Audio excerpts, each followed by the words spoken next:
Hey guys, I wanted to make this video to share more from my personal perspective, how I managed to become a top sales rep in tech and also reach earning months of 30, 40, 50K. I think this is going to be super insightful and interesting for anyone looking to break into tech sales and land their first position in the space, because I'm going to be sharing some of my secret sauces and weapons that really help propel my career to new levels. So it's not going to be one of those videos that we have on the channel where I break down different sales, like hard sales skills, discovery, prospecting, all of these things that are super important, but more around the mindset, more around the what's behind how it is that I'm operating in the space, which is equally important. So let's dive right into it. The first thing I'll say is that I'm extremely energetic every day.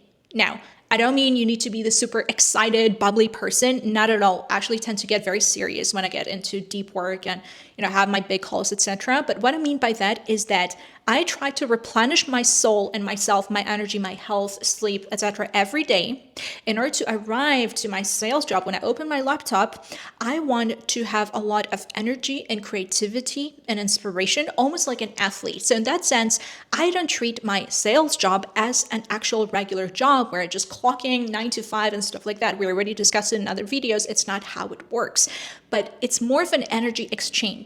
If you come with low energy levels to sales, or if you're up and down, then you're going to suffer the consequences because your buyers are going to feel that. Your presentations and demo calls are not going to be as engaging. So in that sense, sales is performative, all right? I need to gift my energy in a sense. I need to get them hooked and excited and engaged and thinking. And by them, I mean the buyers especially, not to mention we also have our colleagues and our teams. And sometimes we have to sell things internally. Like if I want to approve a special discounts, like I need to push hard. So in that sense, I try to present myself and show up every day with a lot of energy. And it's only possible if I really take care of myself. So start thinking of yourselves as sales athletes. I'm actually trying to coin the term sales leads, but no one's going with the flow. Anyway, you're athletes in this job. It's not just a job, you're actual performance athletes. And you're going to notice, like if this is going to be your first sales job, there's a lot of energy exchange. And I want every sales call, almost every sales call, we're still human, to feel really buzzing with energy, with presence. So my brain also does a lot of the active thinking around discovery and all of these different tactics that we're discovering, but it's only possible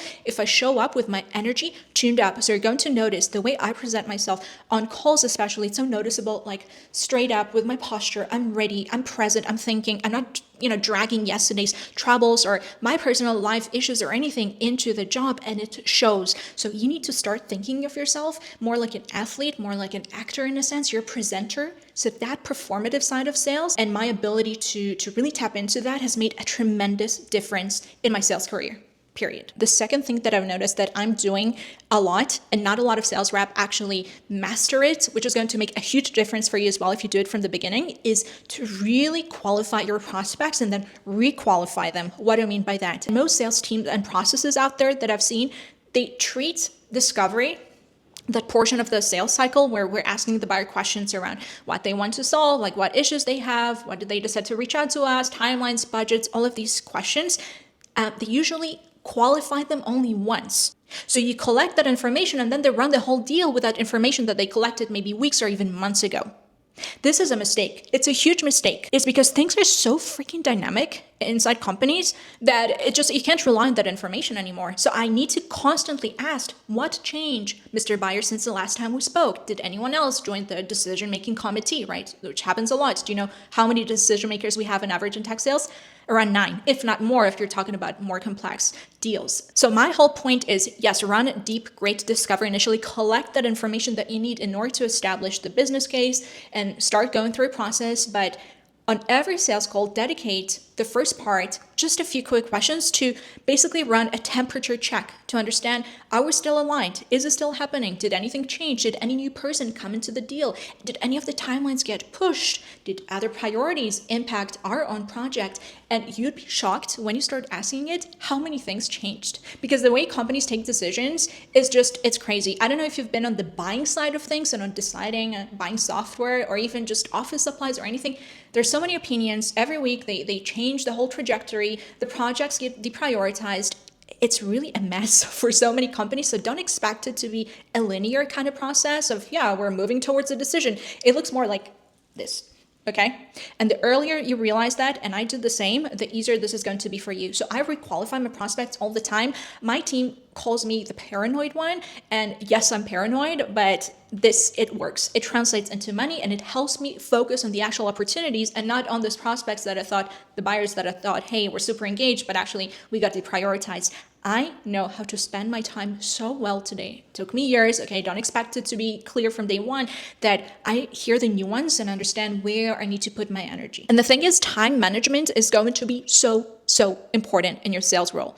As an SDR, sales development rep, as a BDR, and as an account executive, in every sales position, it's not like we get X amount of work, we just finish it, it's the project, and boom, we're done. No, there's always something else you could do. There's the leads, there's the accounts you need to penetrate, incoming leads, outbound you need to do, follow-ups. Maybe you're trying to revive deals that stalled. So there is so much that understanding where to focus is an art of its own. So be very mindful around where you spend your time and energy. Start building systems for yourself and be ruthless with your schedule. Ruthless. Whatever is not helping you reach the end result, your target, your quota, rethink it. The third thing that I'm going to mention is that I proactively try to anticipate and to identify red flags and blockers. And I think I rarely see anyone else in sales do this. What do I mean by that? So because of my experience, because of me being extra paranoid, I like proactively voicing these potential red flags and trying to uncover them while I'm still in the process, while I still have the buyer engaged. Because many times what ends up happening is that everything is going well, you think you're going to close the deal, and boom, all of a sudden, the prospect, the buyer goes dark, or no, sorry, the budget wasn't approved in the end, or it's not a priority, or we have to push it for next year. It happens so much, and then the salesperson is like, you said everything was going well, and we had all these meetings, and the demo, and the legal team was even involved, and then we're caught off guard. So what I like to do is try to understand what could potentially block the deal. So you would see me asking my buyers questions that from the side is like, what, is she trying to invite negativity? Is she trying to kill the deal herself? No, that's not the purpose. I'm just having an honest, open conversation with my contact. What 2 reasons do you foresee for this deal to not move forward? Is there anyone on your team that is against this project? Do you see the timeline getting pushed, and why or why not? Do you see the budget not getting approved in the end? Like, what would cause that? Who from the team would need extra convincing? Questions like that are gold, and this is how you become a partner with your champion, and deals just move way smoother. And you minimize those nasty surprises of buyers going dark and deals stalling for no apparent reason. And the fourth thing, I'm going to connect to that directly, is that I coach my champions. Again, recap, a champion is someone that is influential, right? He has power internally in a company that is really pushing for a solution. Like, he wants to get it for his team, for himself, for his department, and he's pushing internally and selling to his colleagues. So many salespeople just rely on their champions' internal selling capabilities without meddling. Now, being a meddler and a control freak in a sense, you're going to get to know me. I don't want to leave that to luck in a sense, or to the person in front of me, because a lot of those champions, actually, they're not salespeople or natural salespeople. It's hard for them to sell these things because they need to go on these team calls, present the project, the software they want to purchase, the projects they want to start. Why do they want to do this? What's the cost implication? What's the projected ROI? So there's so many things that they need to sell internally to different stakeholders. I like equipping and coaching my champions with everything I've got. So this means if I have business cases, for example, that I shared with them, then I'm going to personally tailor it to the different stakeholders that they need to sell to. And how do I know what they need? Because I ask the right questions. Again, going back to the deep discovery, to who could block this, etc. So I get the information, then I go ahead and tailor the different business cases per the stakeholder they need to sell to.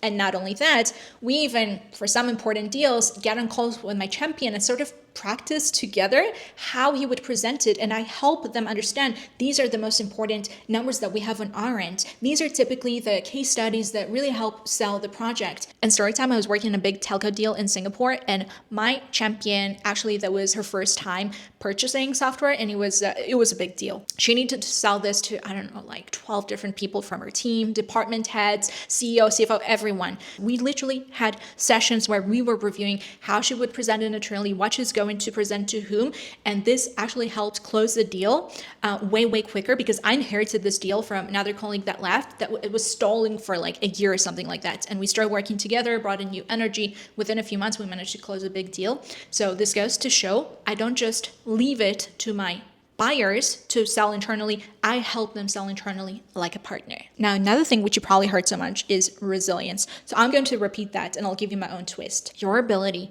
to get yourself out there, to get rejected a lot. We're in sales. It's part of the game. To get back up. And after a deal that you were banking on that went silent, to get back up and go back in the game with the energy, the excitement that we described at the start of the video is going to make or break your sales career. If you take one thing from this video, it's going to be this. Your job is to try to not get too excited from the highs and not too depressed and bothered by the lows. You need to stay in this sort of constant, almost meditative sales yogic level of I'm unbothered. I stick to the process. These are the X amount of cold calls or outbound emails or leads I need to attend. I'm going to do that. And I'm going to do it to the best of my ability. I'm going to optimize as I go. And then I release. I let go. Honestly, it scares me sometimes, like how detached I am in a sense from the success metrics. I've had deals that I was banking on and my commission check was banking on that just fell through last minute because of XYZ. Like it happens. It's going to be an emotional roller coaster, but you're going to need to toughen up and be very resilient and be very strong with your mind and be like, whatever, it's part of the process. Focus on your inputs, let go of the rest. Another thing I'm going to mention, which I'm notorious for, like if you ask my colleagues, ex-colleagues, teams, I'm notorious for that.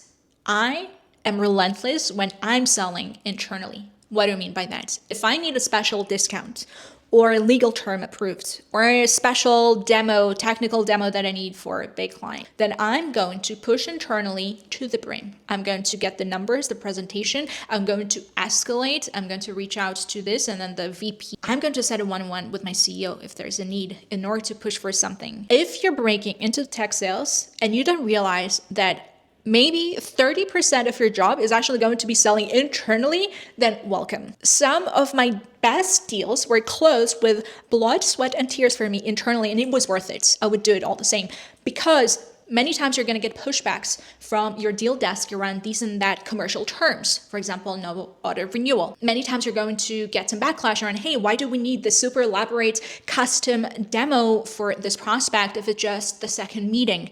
But I know based on my discovery that it's really going to move the needle because they're super technical. They're going to look at it and evaluate it based on that. So a lot of your success will stem from how much you will fight for your buyers and your deals and any special terms that you need in order to close them. And lastly, because I don't want to make this video way too long, I can talk for hours, let's talk about curiosity. Because if there's one thing that I really stand out for in the field is my constant exploration of what's next in sales. So tactics for outbound emails that worked last year, I'm going to proactively look into ways today to stand out in the noise in a sea of fluff. Or let's say that there's some new sales book that came out. I'm going to grab it and I'm going to see how I can translate it into my day-to-day. So I'm constantly learning my craft. I'm listening to podcasts and I'm very active on LinkedIn and I'm consulting with my colleagues in the space. And right now I'm connected to a lot of sales reps out there. I'm constantly investigating what's working, what stopped working, how do we grab more attention, how do we translate more of that attention into relevant qualified leads, how I manage my sales cycles, how I manage to align more with buyer cycles. How have buyer decision-making processes changed? So when people say sales is a numbers game, no, it's not just a numbers game. It's also a quality game. And if your sales game is not good enough quality and level and you're not developing as a professional, then you're constantly working against the machine in a sense. All right, so that's it for now. I actually wanted this to be a short video, but yeah, no. And if you're curious and serious about breaking into tech sales, I've made a video about how to go from zero to hired and land my first amazing high-paying tech sales job remote as well. And it's going to appear somewhere here. I'll link it. And yeah, see you in the next video.